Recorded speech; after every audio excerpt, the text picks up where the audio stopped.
Bonjour, j'ai envie aujourd'hui de poser des mots sur le principe de résonance. Daniel Goleman, qui est un psychologue américain qui a beaucoup écrit sur l'intelligence émotionnelle et sur les différents styles de leadership, a notamment défini les leaderships dissonants du leadership résonant.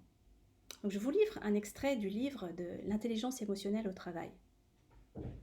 Un leader qui exprime ses sentiments avec conviction est porteur de résonance, parce que ces émotions sont manifestement authentiques, enracinées dans des valeurs profondes. Sa capacité à exprimer son message d'une façon qui touche les autres fait naître un sentiment de communion.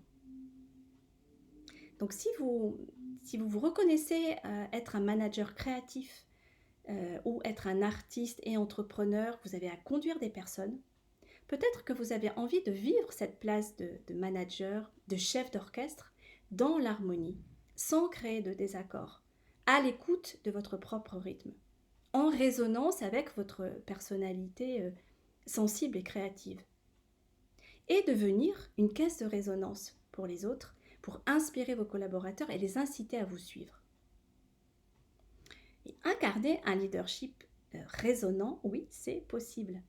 Et c'est d'abord en vous remettant dans une écoute fine et sensible de vous-même, et aussi en allant libérer vos propres désaccords, pour ensuite poser votre note, pour choisir la bonne partition, celle que vous avez envie de jouer. Et vous allez être une caisse de résonance pour les autres. Donc si vous êtes curieux, curieuse d'expérimenter comment incarner un leadership résonnant, je vous invite à ma prochaine masterclass découverte sur le leadership sensible et magnétique ou résonnant. Et c'est mercredi 16 septembre en soirée dans Paris. Et pour vous inscrire, c'est tout simple. Il suffit simplement de cliquer sur le lien que j'ai mis dans ce post. Et c'est important pour réserver votre place, même si cet événement est offert, parce que les inscriptions commencent déjà à se remplir.